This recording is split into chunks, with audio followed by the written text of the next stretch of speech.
دجال کے بارے میں آج کل بہت کچھ ہم سن رہے ہیں کہ لوگ کہتے ہیں فلاں کام بھی دجالی ہے یا فلاں سن میں دجال آ رہا ہے. تو یہ باتیں ہیں لوگوں کی. دجال کب آئے گا، کون ہوگا، کس وقت آئے گا، کہاں اس کا ظہور ہوگا، ہو چکا ہے یا نہیں ہو چکا، یہ آپ کے کام کی بات نہیں ہے. اور ہر کام میں یہ کہنا کہ دجال آ چکا ہے، دجالی کام ہے، یہ بھی درست نہیں ہے.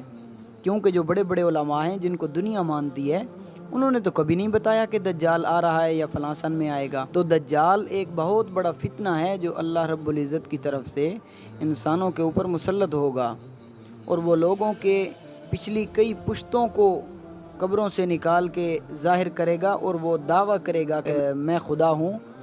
اور جو اس کو مان لے گا بس وہ دجالی فتنے کے اندر پھنس جائے گا، دجالی جال میں پھنس جائے گا.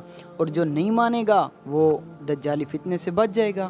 دجال جب بھی آئے گا وہ حق تعالیٰ اسے جانتے ہیں. آپ کا کام یہ ہے کہ دجالی فتنے سے حفاظت کے لیے اسباب کو مہیا کریں. کیا ہیں؟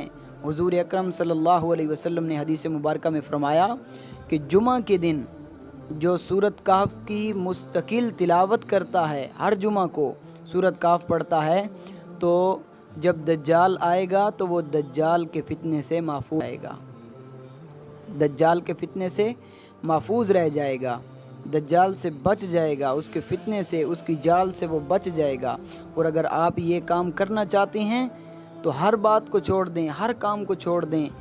دجالی کام ہے، یہ دجال آ رہا ہے، نہیں آ رہا، کب آئے گا، ان باتوں کو چھوڑ دیں. بس دجال کے فتنے سے بچنے کے لیے آپ نے کیا کرنا ہے؟ جمعہ کے دن سورۃ کہف کی مستقل تلاوت کرنی ہے. اللہ ہم سب کا حامی و ناصر ہو. والسلام.